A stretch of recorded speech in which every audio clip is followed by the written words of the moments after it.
January 2nd, 1956, Great Falls, Montana. The holidays are just barely over. Christmas decorations still hang in some windows. The air is bitter cold, the kind of cold that cuts straight through you the moment you step outside. The kind of cold that makes you want to stay in, stay warm, stay safe. But tonight, two young people aren't thinking about the cold. Tonight, they're thinking about each other. His name is Lloyd Duane Bogle, 18 years old, an Air Force airman stationed at Malmstrom Air Force Base, far from his hometown of Waco, Texas. He's young, bright-eyed, and by all accounts, the kind of guy people liked the moment they met him. Montana is new to him. The wide-open skies, the frozen rivers, the small-town rhythms of Great Falls, none of it looks like Texas. But then he met her. Her name is Patricia Kalitzke, 16 years old, a junior at Great Falls High School, smart, well-liked, full of life, the kind of girl who lit up a room without trying. To the people who knew her, Patty was the kind of person you just wanted to be around. The moment Duane met Patty, by all accounts, he was gone, completely smitten. For a young airman far from home, she must have felt like the whole world wrapped into one person. And tonight, they have a date. They pull up to Pete's Drive-In sometime after 9 p.m. It's a normal night at the drive-in, the kind of ordinary, forgettable evening that most people live 100 times without thinking twice. They order, they talk, they laugh. Two teenagers doing what teenagers do, completely unaware that the clock is ticking. Nobody who saw them that night thought anything of it. Why would they? They were just two kids in love. After Pete's Drive-In, the night gets quieter. Duane drives west of Great Falls, toward a stretch of road near Wadsworth Park. In 1956, this is what people call a lover's lane, a quiet, secluded spot where young couples go to be alone, away from parents, away from curfews, away from the noise of the world. They park. The engine goes quiet. Outside, the Montana night is vast and dark and still, the kind of stillness that feels peaceful when you're safe and suffocating when you're not.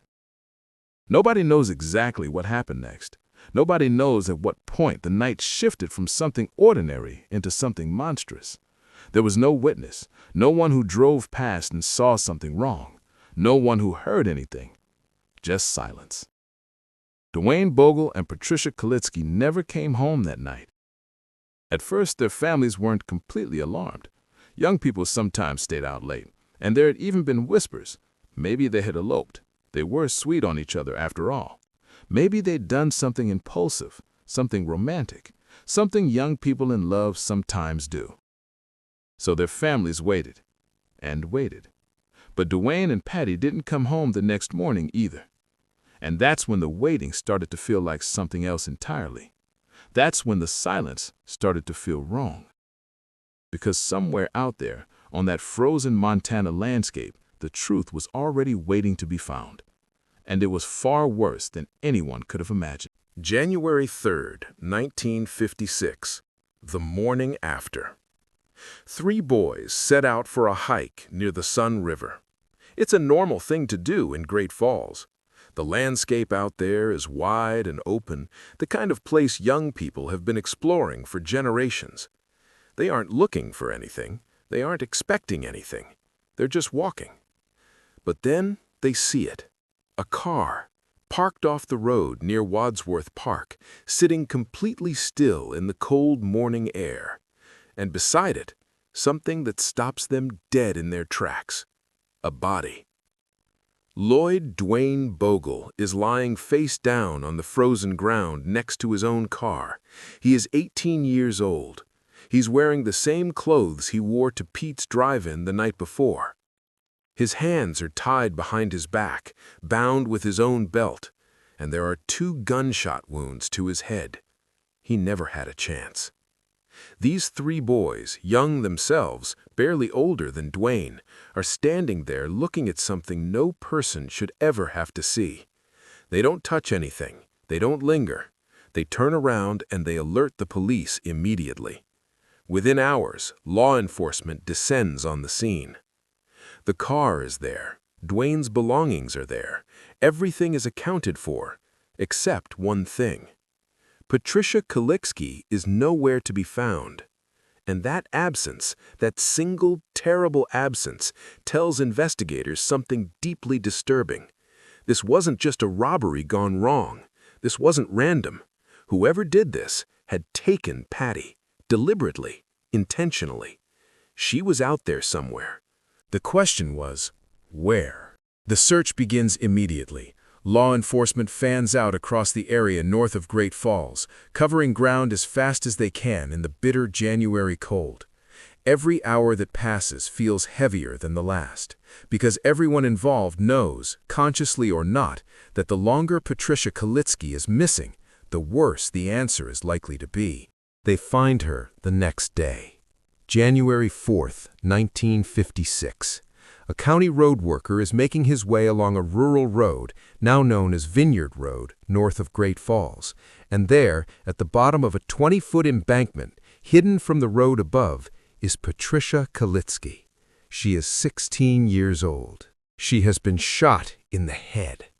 And the evidence makes clear in the cold clinical language of an autopsy report that before she was killed, she was sexually assaulted. Multiple blunt force trauma injuries are noted on her body. The medical examiner's findings are consistent with a violent struggle. Patty fought back. Let that sink in for a moment. Alone, in the dark, in the freezing Montana night, this 16-year-old girl fought back against whoever took her, and it didn't save her, but she fought. The news hits Great Falls like a wave. Two young people, popular, well-liked, the kind of kids everyone knew, are dead, murdered, on what was supposed to be an ordinary date night. The community is shaken in the way that only a small town can be shaken, because in a small town, everybody knows somebody who knew them. Everybody feels it personally. There is grief, yes, but there is also something else. Fear. Because whoever did this is still out there. They walked away from that lover's lane, from that country road embankment, and they disappeared back into the fabric of everyday life, back into the streets of Great Falls, back into the cold Montana air. And nobody, not yet, had any idea who they were. The investigation was about to begin. But what investigators couldn't know yet, what nobody could know, was that it would take 65 years to find the answer. 65 years. When a murder happens in a small town, everybody becomes a suspect. And in Great Falls, Montana, in January of 1956, the pressure to find answers was immediate and immense. Two young people were dead, a community was terrified, and law enforcement had very little to go on. No weapon, no witnesses, no confession. What they had was a crime scene, a grieving community, and a list of questions that seemed to grow longer with every passing hour. Who knew Duane and Patty were going to be at Peach Drive-In that night? Who followed them to that lover's lane? Was this someone they knew? Someone who had been watching? Or was it something else entirely? A stranger, a predator, someone passing through Great Falls on their way to somewhere else? The investigators threw themselves into the case. Every possible lead was followed. Every person who could be questioned was questioned. Neighbors, friends, fellow airmen at Malmstrom Air Force Base, anyone who had been seen near Wadsworth Park, anyone with a history of violence, anyone who raised even the slightest suspicion. The list of persons of interest grew and grew and grew. Over the course of the investigation, authorities would look seriously at nearly 35 different suspects. 35! And every single one of them would eventually be ruled out. One of the most striking names on that list was someone you might not expect to find connected to a small Montana town. James Joseph Bulger, better known as Whitey Bulger, one of the most notorious mob bosses in American history. The man who would go on to run the Winter Hill Gang in Boston. The man who spent 16 years on the FBI's most wanted list. the man whose life of crime became the stuff of legend and Hollywood films. In 1956, Bulger was young, dangerous, and apparently he had been in Great Falls around the time of the murders. What's more, he had actually been arrested in Great Falls in 1951, just 5 years earlier, on a rape charge, so his name went on the list. Investigators looked at him seriously. They had to. The timing, the location, the history, it all made him worth examining. And for a while, Whitey Bulger sat there as a genuine possibility in the Kalitzke Bogle case. But he would eventually be ruled out too. The weeks turned into months. The months turned into years, and with every passing season, the trail grew colder. Witnesses moved away, memories faded. Evidence that might have meant something in 1956 became harder and harder to contextualize as time went on. By the time the 1960s arrived, the Kalitzke Bogle case had gone cold. Not forgotten, never forgotten. The investigators who worked it carried it with them. The community carried it. The families carried it most of all. Duane Bogle's brother grew into a successful man by all outward measures, but according to those close to him, he struggled with the weight of it for most of his life. The not knowing, the absence of answers, the silence where closure should have been. That is what unsolved murders do to the people left behind. They don't just take the victim, they take something from everyone who loved them, a piece of peace that never fully returns. And yet, even as the case went cold, even as the years stacked up and the original investigators aged and retired and passed on, the file never truly closed. It sat in the evidence room of the Cascade County Sheriff's Office, patient and waiting. Because inside that file, inside that collection of photographs and reports and interview transcripts from 1956, there was something that nobody yet fully understood the value of. A microscopic swab. Taken during Patricia Kalitzke's autopsy in 1956, a coroner had collected a vaginal swab and preserved it on a microscopic slide, standard procedure for autopsies of that kind. It was cataloged, stored, and largely forgotten about, because in 1956, there was nothing meaningful that could be done with it. DNA testing didn't exist yet. The science that would one day crack this case open hadn't even been imagined. So the slide sat there, year after year, decade after decade. Through the 1960s, the 70s, the 80s, while the world changed around it, while technology advanced and science leaped forward in ways that would have seemed like science fiction to the investigators of 1956, that tiny preserved sample sat quietly in the dark, waiting. And then in 1988, something shifted.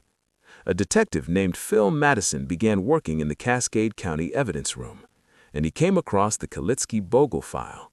He read it, he studied it, and he couldn't let it go.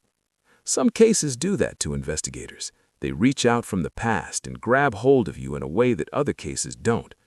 Maybe it was the youth of the victims. Maybe it was the brutality of what happened to them. Maybe it was simply the injustice of it.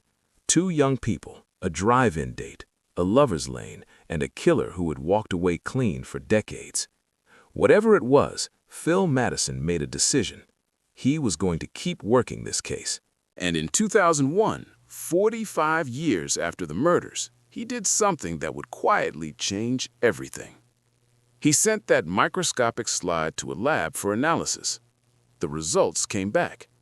And what the lab found on that slide was not nothing. It was a single sperm cell, and it did not belong to Lloyd Duane Bogle. There was someone else. A third person had been at that scene, an unknown individual whose DNA was now sitting in a lab report, confirmed and real and waiting to be matched to a name. For the first time in 45 years, investigators had something they had never had before, a biological fingerprint of the killer. But there was a problem. Running that DNA profile through available databases turned up nothing. No match, no name, no face. The killer, whoever he was, had never had his DNA entered into any criminal database. The sample was logged into CODIS, the National DNA Database, And it sat there, just as that slide had sat in the evidence room for decades before it, waiting. Detective Madison eventually retired from the force, and when he left, he said something quietly devastating about the case he had poured so much of himself into. He didn't think it would ever be solved. He was wrong, but he wouldn't live to see it. Time is a strange thing in an unsolved murder case. For the rest of the world, life moves on. People grow up, grow old, move away, cities change, technologies advance. The culture shifts a dozen times over. What was modern becomes vintage. What was new becomes history. But for the people closest to an unsolved case, the families, the investigators, the community that knew the victims, time doesn't move the same way. It gets stuck, frozen in place at the moment of loss, like a clock stopped at the exact second everything went wrong. For the Kalitzke and Bogle families, that clock stopped on January 2nd, 1956. And for decades, it stayed there. The 1990s brought new forensic technologies that gave investigators across the country fresh hope in cold cases. DNA testing, first developed in the mid-1980s, was becoming more sophisticated, more accessible, more powerful with every passing year. Cases that had seemed permanently sealed were cracking open. Identities that had been hidden for decades were suddenly exposed. But the Kalitzke-Bogle case needed more than just DNA testing. It needed a match. And without a name to test against, without a suspect whose DNA could be compared to that single sperm cell recovered from Patricia's autopsy slide, the technology alone wasn't enough. You can have the key, but without the lock, it doesn't open anything. Then in 2012, a detective named John Cadner was assigned to the case. Cadner was a sergeant with the Cascade County Sheriff's Office, methodical, patient, the kind of investigator who understood that cold cases aren't solved by flashes of inspiration alone. They're solved by persistence, by refusing to accept silence as a final answer, by picking up the file one more time when everyone else has put it down. When Cadner first read through the Kalitzke-Bogle case file, he was struck by the same thing that had struck Phil Madison before him. The weight of it, the injustice of it. Two young people whose lives were stolen on what should have been an ordinary January night, and a killer who had apparently walked away without consequence. Cadner made the same decision Madison had made. He wasn't letting this go. But Cadner also understood something important. He understood that working this case the same way it had always been worked, following leads, interviewing witnesses, building suspect lists, was not going to be enough. The witnesses were gone. Many of the original suspects had died. The trail in the conventional sense had been cold for so long it was essentially frozen solid. What this case needed was something new. Something that hadn't existed in 1956, something that barely existed even now. And then, in 2018, something happened that changed the entire landscape of cold case investigation across the country. A case in California. Joseph James DeAngelo. For decades, he had been known only as the Golden State Killer, a phantom responsible for at least 13 murders and more than 50 rapes across California in the 1970s and 80s. Law enforcement had his DNA, they had his profile, but they had no name to put to it. Until forensic genealogy changed everything. Investigators uploaded the Golden State Killer's DNA profile to a public genealogy database, the kind of database that ordinary people use to trace their family trees and find distant relatives. And what they found was a distant familial match. Not the killer himself, but someone related to him. A cousin several times removed whose DNA overlapped just enough to point investigators in the right direction. From that distant match, forensic genealogists built a family tree. Painstakingly, branch by branch, generation by generation, using public records, birth certificates, death records, census data, newspaper clippings. And that family tree eventually narrowed down to a name. Joseph James D'Angelo, a 72-year-old former police officer living quietly in a suburb of Sacramento. The moment his DNA was confirmed as a match, he was arrested, and the Golden State Killer, a ghost who had terrorized California for decades, was finally given a face. Law enforcement agencies across the country took notice. If forensic genealogy could identify a killer whose DNA had been sitting unmatched for 40 years, what else could it do? How many other cold cases? How many other unsolved murders? How many other families without answers could this technology reach?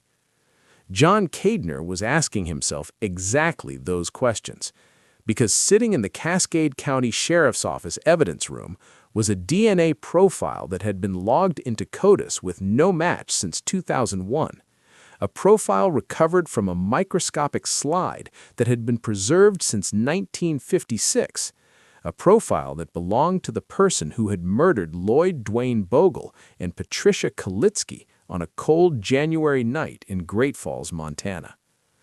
Cadner reached out to Bode Technology, a forensic laboratory with expertise in exactly this kind of work. The goal was straightforward, even if the execution was anything but. They needed to take that original DNA sample, decades old, microscopic, fragile, and generate a profile robust enough to upload to a public genealogy database. It was painstaking work. It took time, and for a while, it wasn't clear it was going to work at all. The sample was old, degraded, the kind of evidence that forensic scientists handle with extraordinary care because there is no second chance if something goes wrong. This was the only sample, the only biological trace the killer had left behind. If it was lost or corrupted, it was gone forever. But in 2019, 63 years after the murders, Bode Technology successfully generated a usable DNA profile from that single preserved sperm cell. The profile was uploaded to an open-source genealogy database, and then, once again, the waiting began. But this time, the waiting felt different, because this time the net had been cast wider than ever before. Millions of people had submitted their DNA to genealogy databases looking for family connections, looking for ancestry information, looking for pieces of themselves they hadn't known were missing. And somewhere in that vast ocean of genetic data, without knowing it, without any idea what their submission would eventually mean, a relative of the killer had added their DNA to the pool. The clock was ticking again. But this time, it was ticking toward an answer. And deep in that database, a match was waiting to be found. Let's talk about what forensic genealogy actually is, because if you've never heard of it before, or if you've heard the term but never really understood what it means, what happened in this case is going to feel even more extraordinary once you do. For most of human history, identifying a criminal from biological evidence meant one thing: you needed a suspect. You needed someone whose DNA you could collect and compare directly to the evidence found at a crime scene. Without a name, without someone to test, even the most perfectly preserved DNA sample was essentially useless. That was the wall investigators kept running into in the Kalitzke-Bogle case. They had the DNA, they had the profile, they had entered it into CODIS, the National Criminal DNA Database, and waited. But CODIS only works if the person you're looking for has previously had their DNA collected by law enforcement. If your killer was never arrested, never convicted, never entered into the system, they were invisible. And for 63 years, the killer in this case was exactly that: invisible. But forensic genealogy works differently. Instead of searching criminal databases, forensic genealogy searches consumer databases, the kind of databases that millions of ordinary people voluntarily submit their DNA to every single year. People looking for their ethnic ancestry, people trying to find biological family members, people who are simply curious about where they come from. When you submit your DNA to one of these databases, you aren't just learning about yourself. You are, without realizing it, potentially creating a thread, a genetic thread that connects you to every biological relative you have. Close relatives, distant relatives, second cousins you've never met, third cousins who live in states you've never visited, relatives so distant you wouldn't recognize their names if you heard them. Forensic genealogists take a DNA profile recovered from a crime scene and upload it to one of these consumer databases, and then they search for matches, not to the suspect directly, but to anyone who shares enough genetic material with the suspect to suggest a family connection. What they're looking for in most cases is not a brother or a parent, it's a cousin, a second cousin, someone far enough removed that they would never think of themselves as connected to a killer, but close enough genetically that their DNA points in the right direction. Once a familial match is found, the real work begins. Forensic genealogists are part scientist, part historian, part detective. Armed with that distant match, they start building a family tree. Not from DNA alone, but from every scrap of public record available to them. Birth certificates, marriage records, death certificates, census data, obituaries, newspaper archives, old photographs, anything and everything that helps them map out the branches of a family across generations. They work backwards and forwards simultaneously. Who were this cousin's parents, their grandparents, their great-grandparents? Who were the siblings at each generation? Where did they live? When were they born? When did they die? Who did they marry? Who were their children? Branch by branch, name by name, year by year, until the tree starts to narrow, until the possibilities start to collapse inward, from thousands of potential relatives to hundreds to dozens to a handful, until the family tree points with increasing certainty toward a specific person, a specific name, a specific life lived in a specific place at a specific time. And then investigators take that name and they hold it up against everything else they know. Does this person fit the profile? Were they in the right place at the right time? Is there any evidence, circumstantial or otherwise, that connects them to the victims? It is painstaking work. It can take months. It requires extraordinary precision because a mistake at any point in the family tree, a wrong branch, a misidentified record, an incorrect assumption can send the entire investigation in the wrong direction. But when it works, it is one of the most powerful investigative tools ever developed. In the Kalitzke-Bogle case, investigators working with Bode technology uploaded the DNA profile to GED Match, an open-source genealogy database that allows law enforcement to search for familial matches with appropriate legal authorization. And they found one. Not the killer, not yet, but a relative. A distant familial connection whose DNA overlapped just enough with the crime scene profile to confirm without any doubt that they shared biological ancestry with whoever had murdered Duane Bogle and Patricia Kalitzke on that January night in 1956. The genealogist went to work. They began building the family tree from that match, methodically, carefully, branch by branch. Public records, historical documents, archived data, every tool available to them deployed in service of a single question that had gone unanswered for over 6 decades. Who was there that night? The tree grew, the branches multiplied, and then, slowly, inevitably, they began to narrow. The possibilities collapsed inward, and a name began to emerge from the data. A name that had never appeared anywhere in the original case file. A name that had never been on any of the 35 suspect lists. A name that belonged to a man who lived just over 1 mile from Patricia Kalitzke's home in Great Falls, Montana in January of 1956. A man who was 29 years old at the time of the murders. A man who was known to ride horses through the area near where Patty lived. A man who, approximately 1 month after 2 teenagers were murdered on a lover's lane, quietly sold his property and moved his family away from Great Falls, and never came back. They had a name. But before we say it, before we put a face to 65 years of silence, we need to understand one more thing. We need to understand what it means to solve a case when the suspect is already dead.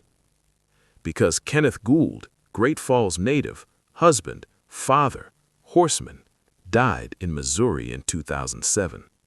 14 years before investigators would identify him as the most likely killer of Lloyd Duane Bogle and Patricia Kalitzke on that January night in 1956.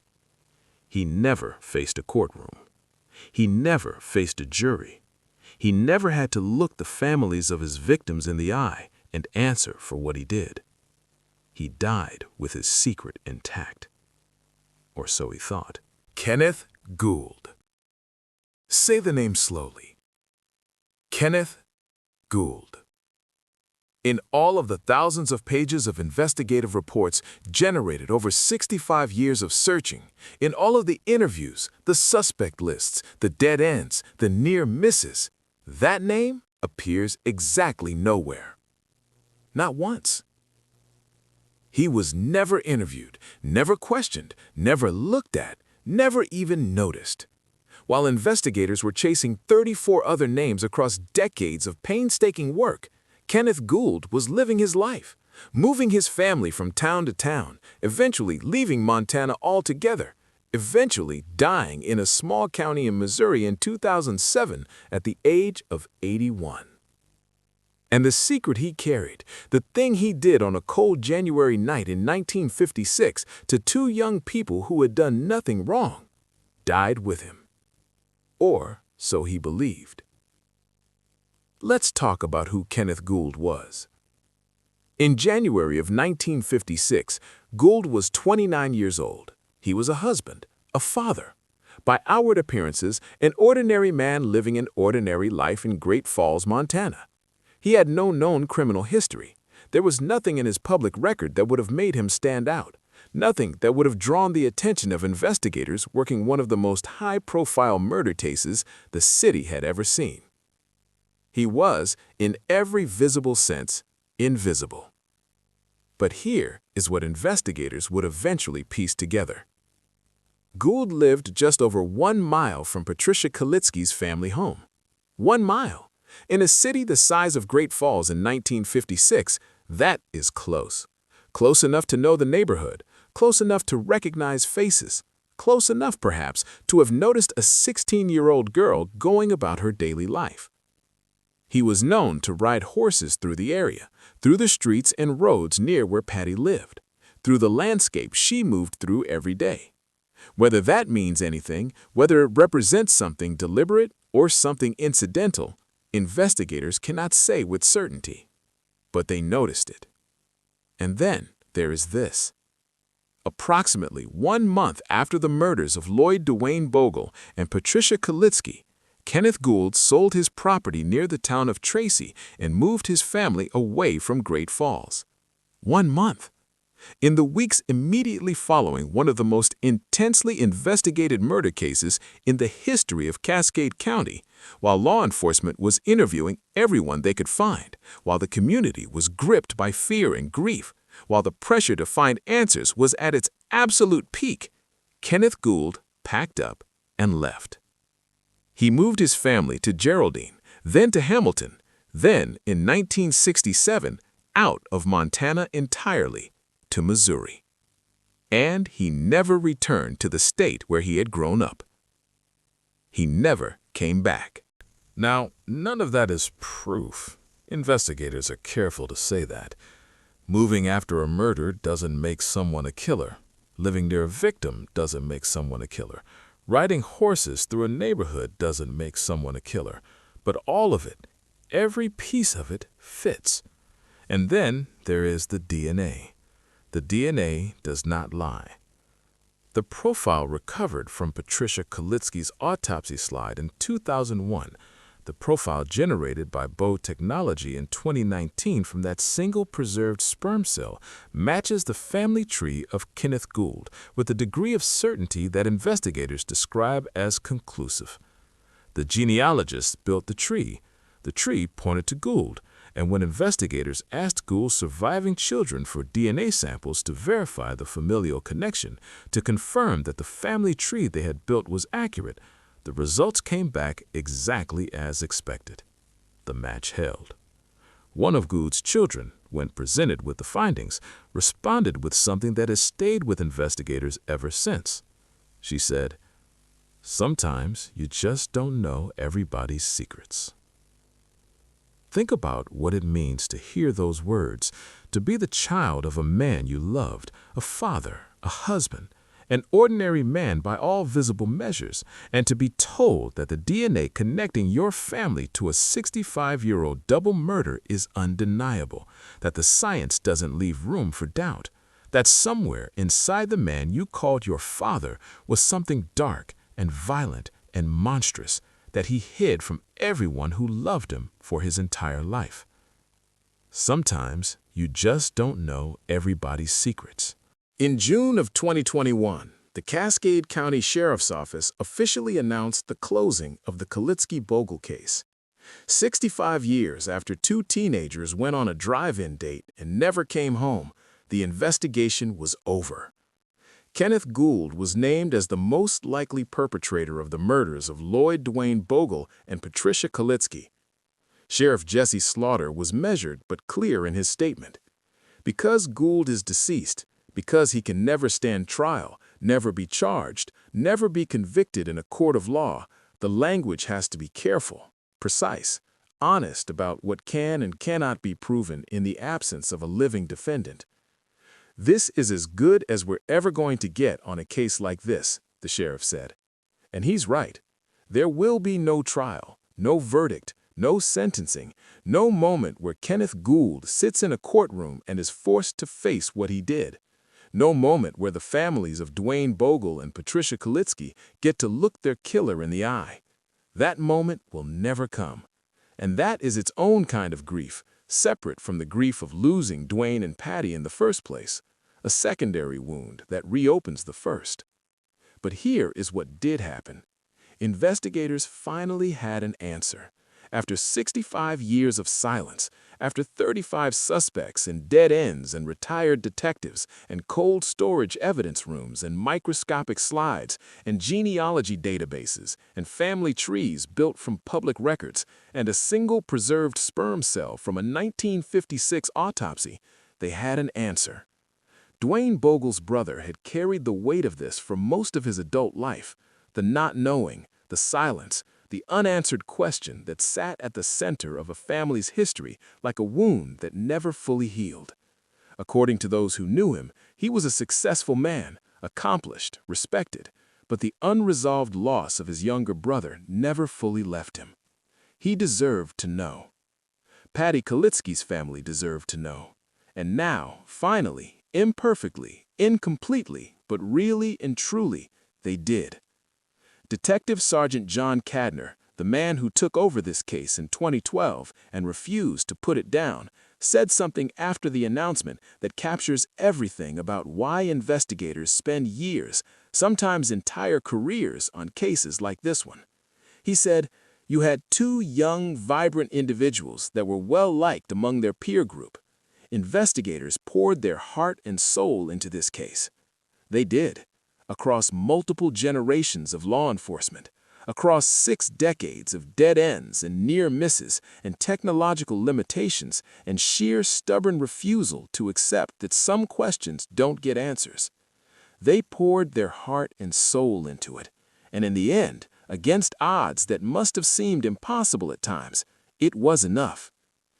This case is believed to be the oldest murder case in the United States ever solved using forensic genetic genealogy.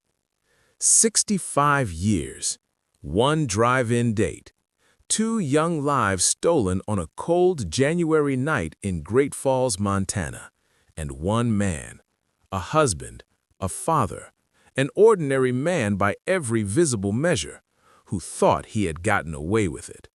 He almost